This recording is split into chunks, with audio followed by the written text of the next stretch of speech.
Bueno, buenos días hermanos, hermanas. Quiero agradecer en primer lugar este espacio que me han dado, la oportunidad, diría, de poder compartir mis experiencias con esta capacitación que se está haciendo desde la UCEL. Un agradecimiento especial. Quiero, en primer lugar, empezar a contar de mi experiencia y de cómo llegué a la JUM. Les quiero contar que en el año 72 llegué a la Argentina con 22 años. Decidida en la busca de contar con más herramientas para el trabajo en terreno con grupos y personas. Fui inspirada e incentivada por la pequeña iglesia valdense ubicada en el norte uruguayo, en la zona rural de Arroyo Negro, departamento de Paysandú, donde nací y me crié. Allí aprendí que el reino de Dios se busca junto a la justicia y que está presente aquí y ahora. A los 19 años dejé mis pagos para finalizar mis estudios secundarios, ya que mi familia, además de numerosa, éramos 9 hijos, como pequeños productores no contábamos con recursos suficientes para proseguir los estudios secundarios que existían solamente en las grandes ciudades. A fines del 71 finalicé el secundario y solicité a la Mesa Valdense una beca para estudiar trabajo social que me parecía lo más adecuado para mi búsqueda. Tengo que recordar en esta etapa de mi vida al pastor Ricardo Ribeiro, fallecido hace unos meses, quien me acompañó constantemente en esta búsqueda y gestionó para que estudiara en Buenos Aires y me radicara en ICEDET. Allí me invitaron a participar del recién creado por los estudiantes el Fondo de la Comunidad, donde la consigna era que los estudiantes teníamos que trabajar como mínimo 4 horas diarias y lo que ganábamos se depositaba en un fondo común que se repartía entre todos en partes iguales. Situación que me resolvió lo económico, ya que la media beca que aprobó la iglesia no alcanzaba. Conocí al encargado de la comisión del fondo que distribuía los trabajos, a un joven entrerriano, hoy por 47 años mi esposo y padre de nuestras 3 hijas. Hice un terciario cuando llegué a Buenos Aires por consejo y guía de María Amelia Silva de Sosa en Trabajo Social, creado por el Ministerio de Educación de la provincia de Buenos Aires, pero que era con más énfasis en trabajos con grupos que con casos individuales. Y con la base metodológica y pedagógica del gran educador brasilero Paulo Freire, quien en ese momento era el boom en esa especialidad. Y en lo personal sentí que su práctica se parecía mucho a la de Jesús, porque el ser humano no era un objeto, sino un sujeto. Me recibí a fines del año 74 como especialista en educación de la comunidad y logramos que el título sea reconocido a nivel nacional y como equivalente al de trabajo social, antes de que el gobierno de facto de Jorge Rafael Videla hiciera desaparecer la carrera. Eran tiempos difíciles y convulsionados en todos los aspectos. Mi primer trabajo, siendo aún estudiante, lo hice en el CAREF, Comisión Argentina para los Refugiados, los cuales huían del dictador Pinochet como encargada, y fuimos encargada con otra compañera de una bolsa de trabajo para ellos. En el año 75, Jorge fue destinado pastor por la Yema a la ciudad de Cañada de Gómez, provincia de Santa Fe, donde estuvimos 4 años y medio, y allí trabajé en una guardería con niños, niñas de madres obreras. En el año 78 nos propusieron venir a trabajar en la JUM. Hicimos 3 meses de pasantía como familia para ayudarnos en esta decisión. A fines del año 79 llegamos a tiempo para participar del primer encuentro de misioneros. Estábamos embarazados de 4 meses de nuestra segunda hija y con Anaí con 3 años. En Castelli también trabajé y participé de la organización de la primera escuela especial de la zona, en la coordinación de la Secretaría de Desarrollo Social Municipal, en la gestión como intendente nuestro hermano Carlos Benedetto. Como docente secundario en el CERE con jóvenes rurales, coordiné los talleres de la Escuela de Ciudadanía Indígena, coordiné también los talleres de evaluación y sus actividades anuales de JUM con las comunidades. También participé y coordiné capacitaciones de jóvenes COM que ejercían alguna actividad comunitaria en su comunidad. También realicé entrevistas y registros de historias de vida con mujeres aborígenes y criollas. También fui entrenadora y jugadora de vóley, fútbol y maratonista. Como dijo Jorge, cuando nos ponemos a trabajar en la JUM, hicimos una cantidad de actividades, pero yo me voy a referir específicamente a una actividad que me dediqué prácticamente todo el tiempo, o mucho tiempo, que fue el trabajo con mujeres en la JUM. El contratado por la JUM era Jorge, cedido por la Yema. Mi situación no era nada clara en cuanto a lo laboral. Así que cuando Ana Rosa y Zunilda, como parte del equipo misionero, me propusieron visitar el barrio Nocallí para apoyar a un grupo de mujeres COM en el uso de máquinas de coser, donadas por la JUM hacía mucho tiempo, las cuales estaban arrumbadas en un salón y nadie les había enseñado a manejarla, decidí comenzar el trabajo como voluntaria. Lo hice por 3 años, hasta que la JUM me propone contratarme y acepto, pero les hice otra propuesta, de trabajar solo por medio tiempo para poder dedicarme más a mi familia.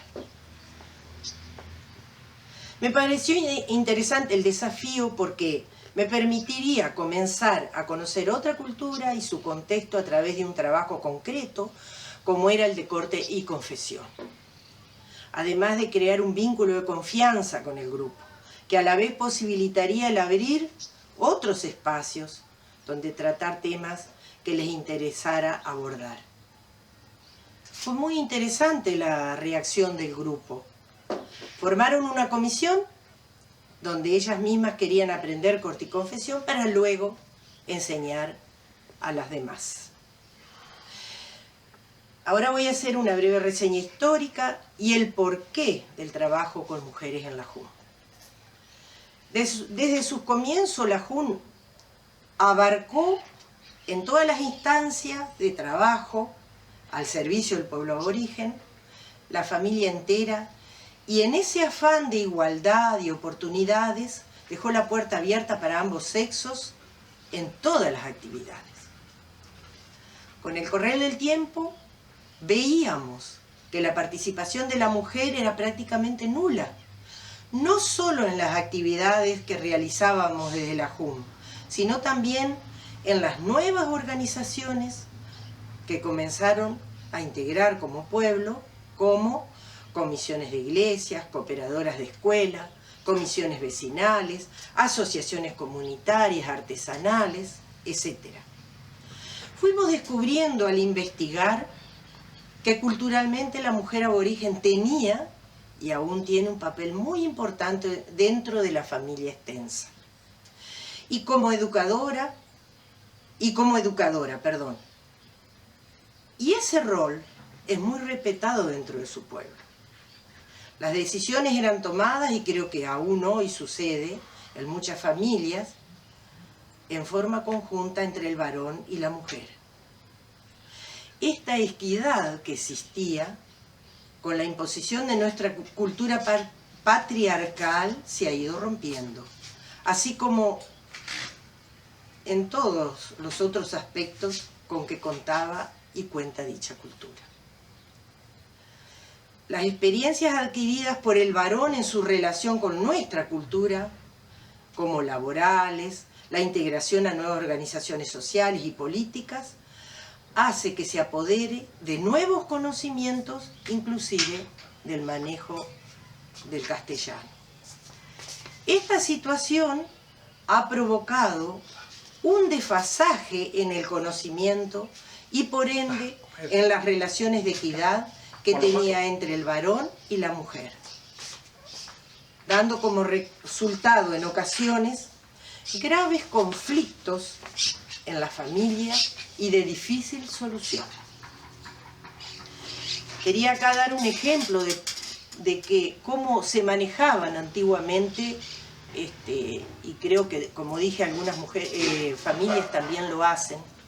Por ejemplo, cuando los varones salían a cazar y traían la presa a la familia, era compartido el poder de esa marisca, de ese conseguir alimento, porque la mujer era la que repartía las presas. El varón traía y la mujer repartía.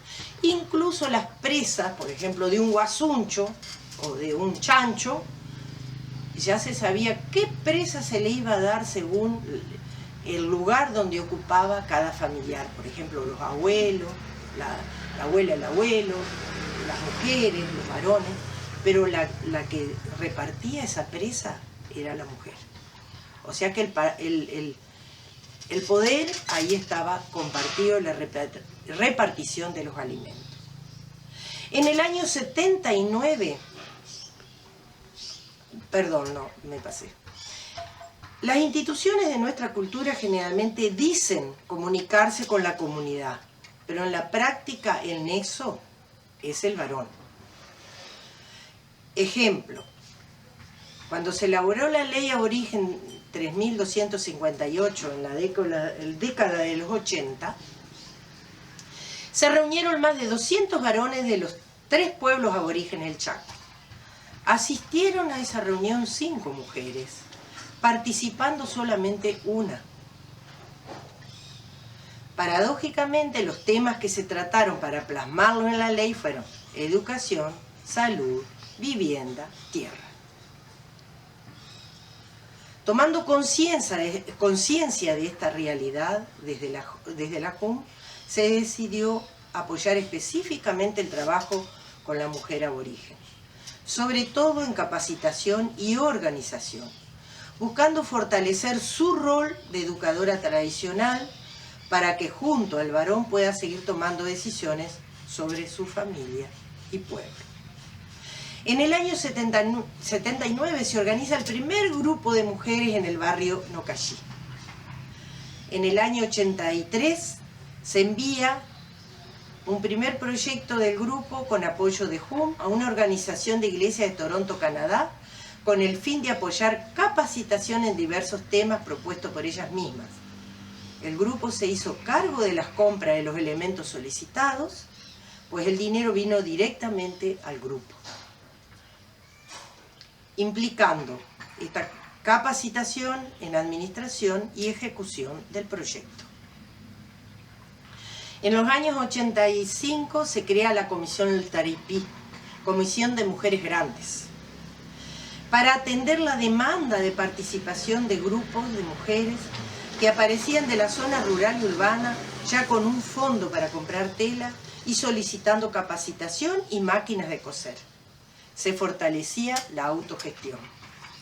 Años 85 al 2012, la Comisión Taripí organizó encuentros en los 27 grupos en un radio de 100 kilómetros a la redonda, que estaba integrado todos estos grupos, más o menos por 700 mujeres. Se realizaban intercambios de experiencia, capacitación en organización, alfabetización, nutrición, huertas ecológicas, derechos indígenas, corte y confesión, artesanía, género y Biblia, manejo de proyectos, etc. También había intercambios de experiencia, intercambios de saberes entre las mismas mujeres. También se realizaron encuentros de capacitación coordinados con instituciones como INCUPO, Instituto de Cultura Popular, con mujeres criollas y aborígenes, provenientes de grupos organizados del NOA y del NEA argentino. Estas capacitaciones duraron más o menos 15 años y en algunos momentos los talleres llegaron a tener más de 80 mujeres. Con otros grupos de mujeres aborígenes también se hacían estos talleres. Por ejemplo, de Pampa del Indio, Huichí, Nueva Pompeya, etc. Se capacitó y compartieron experiencias con jóvenes del CEREC, Comisión de Apicultura ESCOM y grupos de mujeres Huichí en Nueva Pompeya. Otras áreas también se compartió con otras áreas de trabajo, como con parteras tradicionales. También se trabajó conjuntamente con el municipio, INAI, Instituto Nacional de Asuntos Indígenas, y encuentros internacionales como el PIT, Programa Integrado Trinacional, donde por primera vez se encontraron mujeres de pueblos aborígenes de Paraguay, Bolivia y Argentina. Estos encuentros se realizaban rotativamente en los 3 países.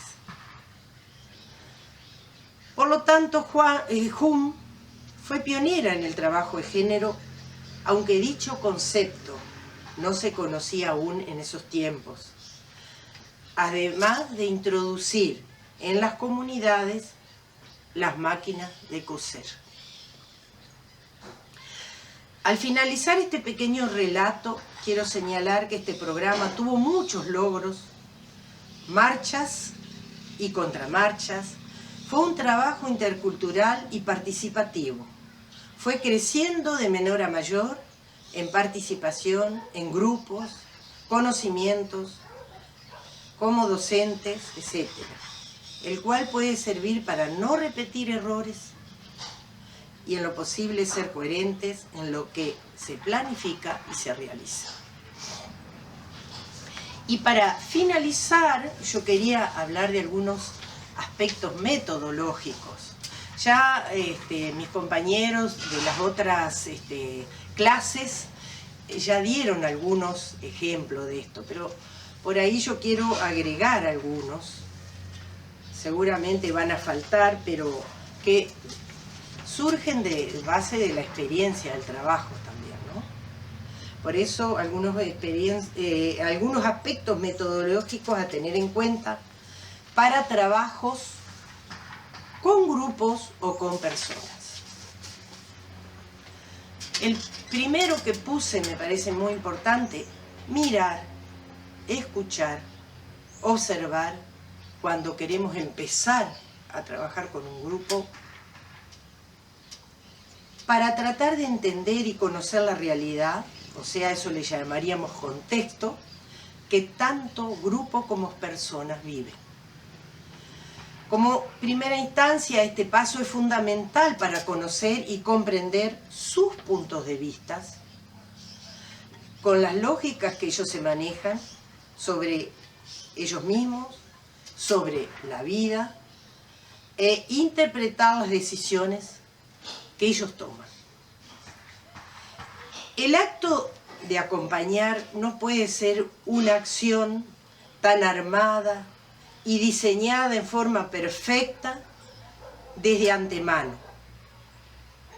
Él o los objetivos pueden ser claros para nosotros, nosotras, pero para lograr un sentido real para los grupos, las personas, tenemos que conocerlos, conocerlas, y el contexto que los rodea y en el cual nos insertamos y queremos acompañar. Tenemos que conocer y conocernos para que el diálogo aparezca profundo y sincero. El pedagogo francés Juan Charpentier siempre a este diálogo lo representaba como una caminata con una pregunta que él le hacía a los grupos o a las personas. Yo soy Juan, ¿y vos quién sos? Y ahí empezamos la charla.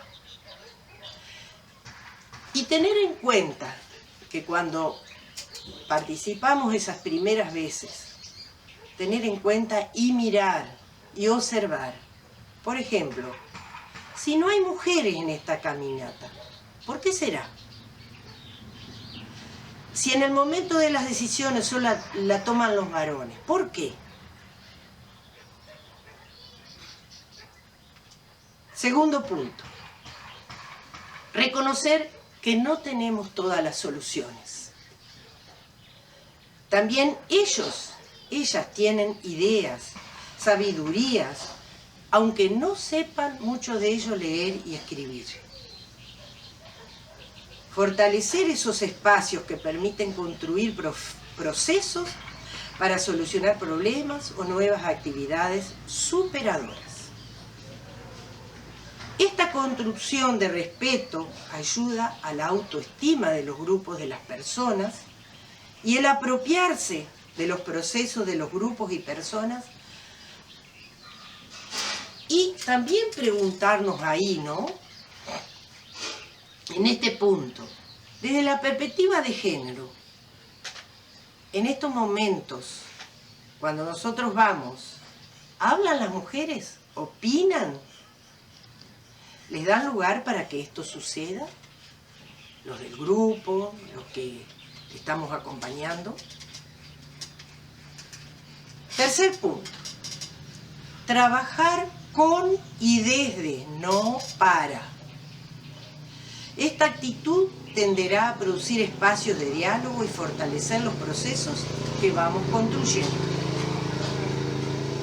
Tener en cuenta que no siempre lo que queremos lograr es lo que los grupos necesitan o desean.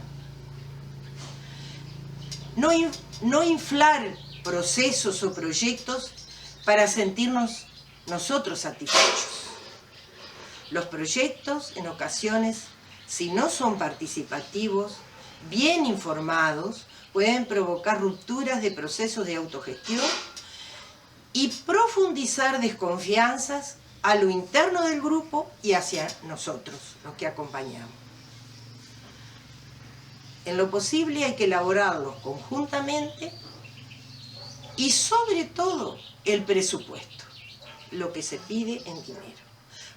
Un ejemplo concreto es la Comisión Ultarepi. Cuando ellas empezaron a funcionar, cuando pedíamos un proyecto, se dieron cuenta que no le tenían que avisar a los grupos, aunque eran delegados los grupos, hasta que no se fuera confirmado o aceptado ese proyecto. Porque si no se creaba mucha expectativa, y por ahí si no era creado, se dieron cuenta que le iban a echar la culpa a ellas. Así que decidieron ese criterio para trabajar proyectos, sobre todo aquellos que no se sabía si iban a ser aprobados o no. Cuarto, organizarse. Al decidir acciones en forma participativa, también incentivar a que se elijan las personas responsables en forma adecuada por el grupo para concretar esas acciones. Trabajar reglamentos internos de funcionamiento del grupo, hacer actas de las reuniones con firma de los responsables o las responsables, capacitar sobre roles y funciones de una comisión, compartir saberes, trabajos prácticos y organizar fiestas.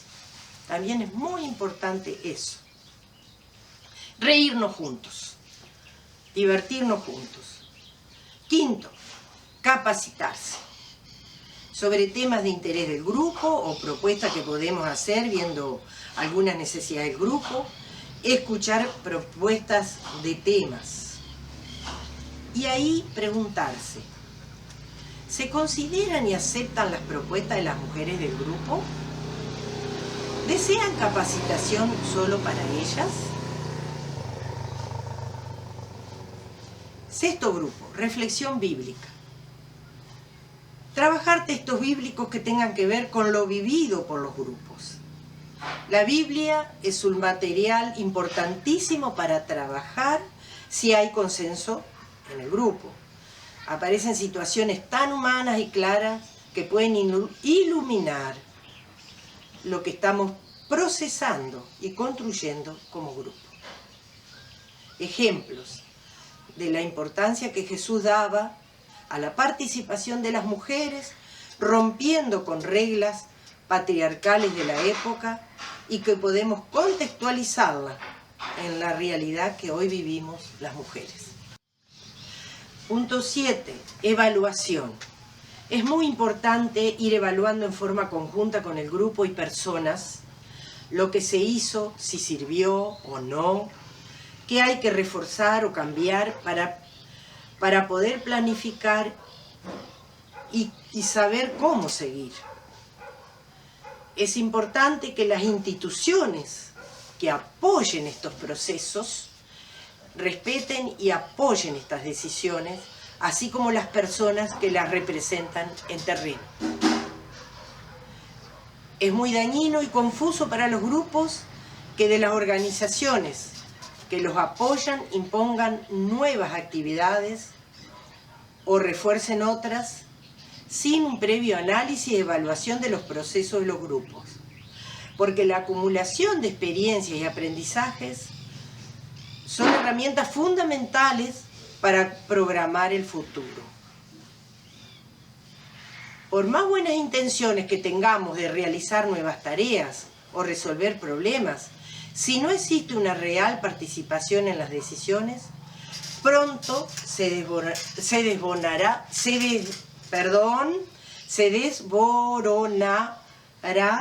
todo o de a poco.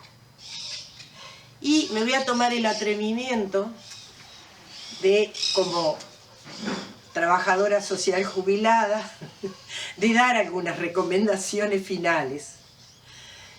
Es muy importante que las personas que lleguen a trabajar a instituciones como JUM u otras se preocupen de saber la historia antes o durante su llegada. El por qué se hicieron determinadas actividades y se tomaron tales decisiones, ya que la historia no comienza con nuestro arribo. Y como primera medida, no juzgar.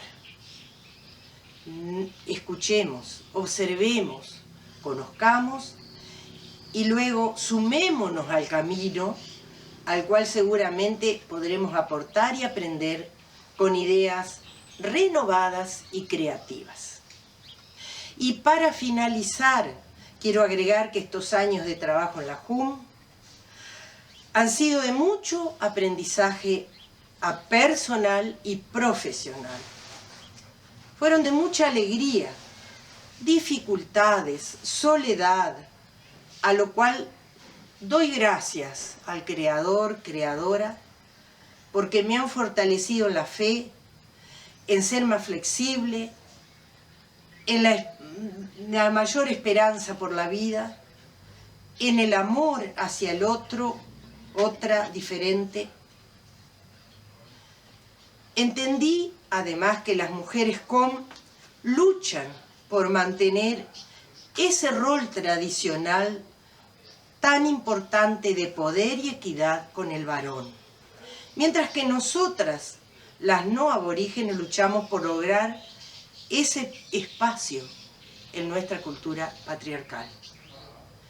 Esta realidad ayuda que compartamos la lucha en culturas diferentes, pero que nos une la búsqueda de espacios por la equidad de género en el diálogo y acciones interculturales. Bueno, desde ya muchas gracias por la atención y ahora le dejo el lugar a Fanny.